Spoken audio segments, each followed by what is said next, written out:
আপনি সুন্নাত ছেড়ে দিলেন মানে খবরদার, একটা সুন্নাত যত সাধারণ হোক না কেন ওইটাও আল্লাহর বিধান, ওইটাও আল্লাহর বিধান। 145 নম্বর হাদিস আবু দাউদ, 145 নম্বর হাদিস আবু দাউদ খুলুন। মুহাম্মদুর রাসূলুল্লাহ সাল্লাল্লাহু আলাইহি সাল্লাম একদিন ওযু করার সময় মুখ ধৌত করলেন, করার পরে এক চুল্লু পানি নিয়ে দাড়ির নিচে দিচ্ছেন, এক চুল্লু পানি নিয়ে দাড়ির নিচে দিচ্ছেন।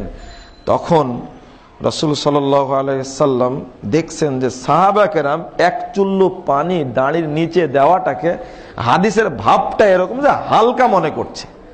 এক চুল্লু পানি, আপনার মনে করছেন যে আমার তো দাড়ি নাই, তামিল করবেন কি করে? একটা হত্যা করলে আরেকটা হত্যা হবেই তো, এটা স্বাভাবিক কথা। এক চুল্লু পানি দাড়ির নিচে দেওয়াটাকে সাহাবা হালকা মনে করছে। তখন মুহাম্মদুর রাসূলুল্লাহ সাল্লাল্লাহু আলাইহি সাল্লাম বলছেন, দেখেন এই ভাবটা বোঝানোর জন্য বললাম, ওইটা বলার আমার উদ্দেশ্য না, ভাবটা বোঝানোর জন্য বলছেন। আল্লাহ রাসূল বলছেন তখন, সাহাবীরা হাকাদা আমারানি রব্বি আযজা ওয়া জাল, তোমরা খাটো মনে করছো? এইভাবে এতটুকু পানি দেওয়ার জন্য আমার রব আমাকে নির্দেশ দান করেছে। আপনি কোন সুন্নাতকে খাটো বলতে পারবেন? খাটো বলার কোন সুযোগ আছে? তাহলে রাসূল সাল্লাল্লাহু আলাইহি ওয়াসাল্লাম কোন আমলের জন্ম দেননি, সব আসছে কার পক্ষ থেকে? আল্লাহর পক্ষ থেকে। আপনাকে কোনটা বলবো আর কোনটা বুঝাবো? শুধু সুন্নাত মনে করে যখন মুয়াজ্জিন বলে আশহাদু আন্না মুহাম্মাদুর রাসূলুল্লাহ, তখন বুড়ো আঙ্গুলে চুমু দেওয়া, এটাই মনে করা হয় সুন্নাত। আর একটা হলো যখন ওই কি বলে যে ওই বেদাতি মুনাজাত করে, যখন বলে লা ইলাহা ইল্লাল্লাহ মুহাম্মাদুর রাসূলুল্লাহ করে দেয়, এটাই মনে করে এটা সুন্নাতের প্রতি মহব্বত। কত বড় প্রতারণা!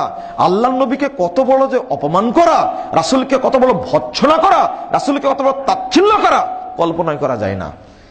সব অপমান করছে। ঈদে মিলাদুন নবী গেল না, দেখলেন না কিছুদিন আগে? বেটা খুব পতাকা নিয়ে দৌড়ে বেড়াচ্ছে, খুব পতাকা নিয়ে দৌড়ে বেড়াচ্ছে। সন্ধ্যার সময় বড় একটা মঞ্চ করে রাখছে চেয়ার, যে আল্লাহর নবী এসে এখানে আসন গ্রহণ করবেন। দেখছেন, আল্লাহর নবীকে হাজির নাজির জানে যারা, এরা শিরকে আকবার না? এটা ওর ইমানই তো নাই, ছুটে বেড়াচ্ছে পতাকা নিয়ে। নরসিংদীতে শুনে আসলাম এখন নাকি সকল ঈদের বড় ঈদ ঈদে মিলাদুন নবী, এখন নাকি নামাজও হয় একটা। এটা হলো রাসূলের সুন্নাতকে জবাই করে, রাসূলের সুন্নাতকে তুলে দিয়ে আল্লাহর নবীর প্রতি মহব্বত দেখাচ্ছে। এর নাম মহব্বত নয়, এর নাম মহব্বত নয়।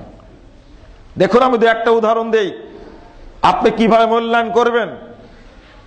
2090 নম্বর হাদিস সহিহ মুসলিম। মারওয়ান তখন খলিফা, আবু সাঈদ খুদরি রাদিয়াল্লাহু আনহু ঈদগাহে গেছেন। মারওয়ান বলছেন যে আজকে আগে খুতবা হবে, তারপরে সালাত হবে। ঈদের সালাতের আগে সালাত, তারপরে তো খুতবা। রাজনৈতিক ব্যক্তি তো, রাজনৈতিক জানে যে সালাত পড়ালে মানুষ পালিয়ে চলে যাবে সবাই।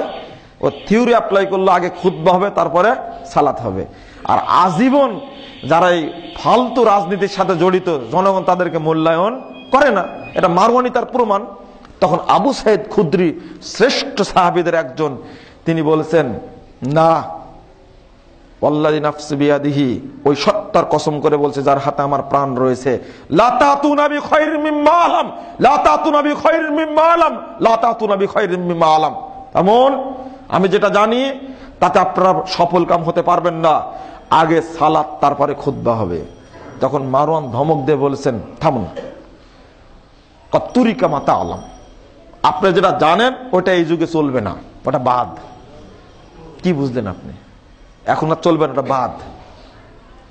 তখন আবু সাঈদ খুদরি সুম্মান সারাসা বলছেন, পড়ো সালাত। আমি গেলাম, ঈদ মাঠে সালাত পড়লেন না, বেরিয়ে চলে গেলেন।